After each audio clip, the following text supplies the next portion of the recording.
உடனான ஒப்பந்தம் ஏன் இந்தியாவுக்கு ரொம்ப முக்கியம் அப்படின்னு நம்ம பார்க்க போகிறோம்.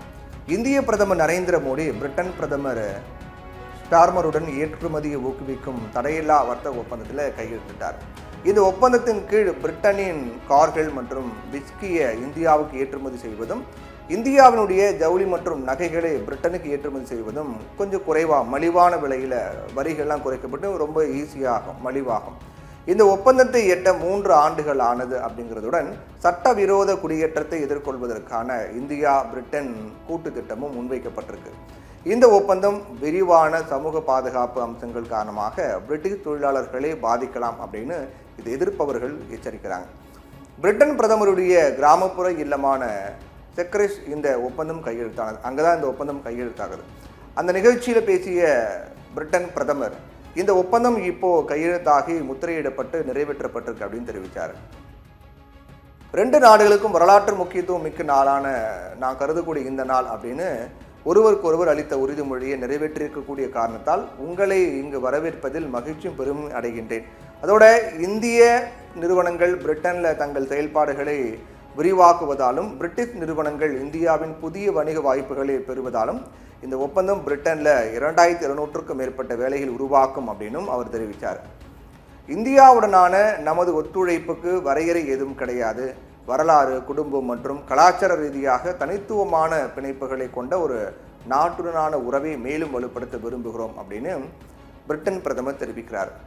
இந்திய பிரதமர் நரேந்திர மோடி இதை பற்றி பேசும்போது இது பகிர்ந்து கொள்ளப்படும் செழுமைக்கான ஒரு அடித்தளம் அப்படின்னு இந்த ஒப்பந்தம் குறித்து அவர் பேசுகிறாரு. அப்போது ஒருபுறம் இந்திய ஜவுளி, காலணிகள், ரத்தினங்கள், நகைகள், கடல் உணவு, பொறியியல் பொருட்கள் பிரிட்டன் சந்தையில் எளிதில் அடைய முடியும் அப்படின்றாரு பிரதமர் மோடி.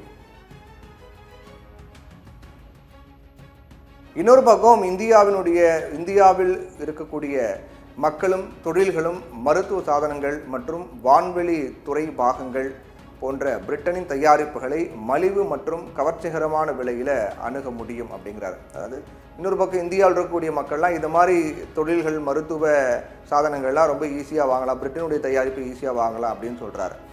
இந்தியாவில் இருந்து ஏற்றுமதி செய்யப்படும் போது குறைவான வரி விதிக்கப்படக்கூடிய பொருட்கள்லாம் என்னென்னு பார்த்தோம் அப்படின்னா ஆடைகள் மற்றும் காலணிகள், கார்கள், உறைந்த இறால்கள், இந்த பதப்படுத்தப்பட்ட இறால்கள் உள்ளிட்ட உணவுப் பொருட்கள், நகைகள் மற்றும் ரத்தினங்கள். பிரிட்டன் நிறுவனங்கள் இந்தியாவுக்கு ஏற்றுமதியை விரிவாக்குறதால ஏற்படக்கூடிய பொருளாதார வளர்ச்சி மற்றும் உருவாகும் வேலை வாய்ப்புகள் குறித்து பிரிட்டன் அரசு சுட்டிக்காட்டுறாங்க.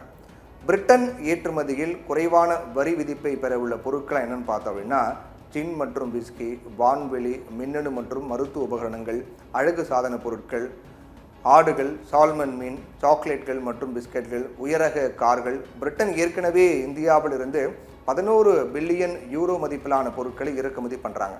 ஆனால் ஒப்புக்கொள்ளப்பட்டுள்ள வரி குறைப்பு உயர் தொழில் உற்பத்தியில் பயன்படுத்தப்படக்கூடிய உதிரி பாகங்கள் உள்ளிட்ட இந்திய ஏற்றுமதிகளை மலிவாக்கும். பிரிட்டனுடைய மின்சார வாகனம் மற்றும் ஹைபிரிட் வாகனங்களுக்கான சந்தைகள் இந்திய தயாரிப்பாளர்களுக்கு திறக்கப்பட்டிருக்கு. இந்தியாவுக்கு பிரிட்டன் ஏற்றுமதிகளுக்கான சராசரி வரிகள் அப்படின்னு பார்க்கும்போது 15% என்பதிலிருந்து 3% ஆக குறையுது. இதனால் பிரிட்டிஷ் நிறுவனங்கள் இந்தியாவில் பொருட்களை விற்பது ரொம்ப ஈஸியாகும். இந்தியாவுக்கு ஏற்றுமதி செய்யப்படக்கூடிய விஸ்கி மீதான வரிகள் 150% இருந்து 75% பாதியாக குறைக்கப்படுது. இது இந்திய சந்தையில் பிற சர்வதேச போட்டியாளர்களை விட பிரிட்டனுக்கு கூடுதல் சந்தை சாதகத்தை ஏற்படுத்தி கொடுக்கும். அது மட்டும் இல்லாமல் 2035க்குள்ளே இந்த வரி 40% குறையும். பாதுகாப்பு, கல்வி, காலநிலை, தொழில்நுட்பம் மற்றும் புதிய கண்டுபிடிப்புகளில் நெருக்கமான ஒத்துழைப்பை மேற்கொள்ள 2 பிரதமர்களும் ஒத்துக்கிட்டாங்க. அதோட 2 நாடுகள் இடையே மேம்பட்ட புலனாய்வு தகவல்களை பகிர்ந்து கொள்வது, செயல்பாடுகளில் ஒத்துழைப்பது ஆகியவை ஊழல், கடுமையான மோசடி, ஒழுங்கமைக்கப்பட்ட குற்றங்கள், முறையற்ற குடியேற்றங்கள் ஆகியவற்றையும் கையாள உதவும் அப்படின்னு சொல்லப்பட்டிருக்கு.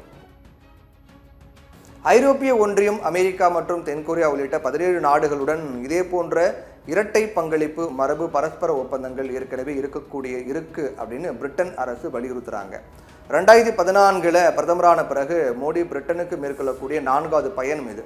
தொலைத்தொடர்பு பாதுகாப்பு மற்றும் புதிய தொழில்நுட்பங்களில் கூட்டு பணியை அனுமதித்த பிரிட்டன் இந்தியா தொழில்நுட்ப பாதுகாப்பை முன்னெடுப்பதில் மோடி மற்றும் பிரிட்டன் வெளியுறவு செயலாளர் கையெழுத்திட்டு ஓராண்டுக்கு பிறகு தற்போதைய ஒப்பந்தம் கையெழுத்தாகிருக்கு கூடுதல் தகவலாக. முன்னாள் பிரதமர் போரிஸ் ஜான்சன் 2022 தொடங்கிய இந்த வர்த்தக ஒப்பந்த பேச்சுவார்த்தைகளை 3 ஆண்டுகள் நடைபெற்றிருக்கு. அந்த அளவுக்கு பல முக்கியமான அம்சங்களை கொண்டதாக இருக்குது. அதனால தான் இந்த பிரிட்டன் இந்தியா இடையான அந்த ஒப்பந்தம் அப்படிங்கிறது தடையில்லா வர்த்தகம் அப்படிங்கிற வகையில் அந்த ஒப்பந்தம் அப்படிங்கிறது இந்தியாவுக்கு மிகுந்த முக்கியத்துவம் வாய்ந்த ஒன்றாக பார்க்கப்படுகிறது.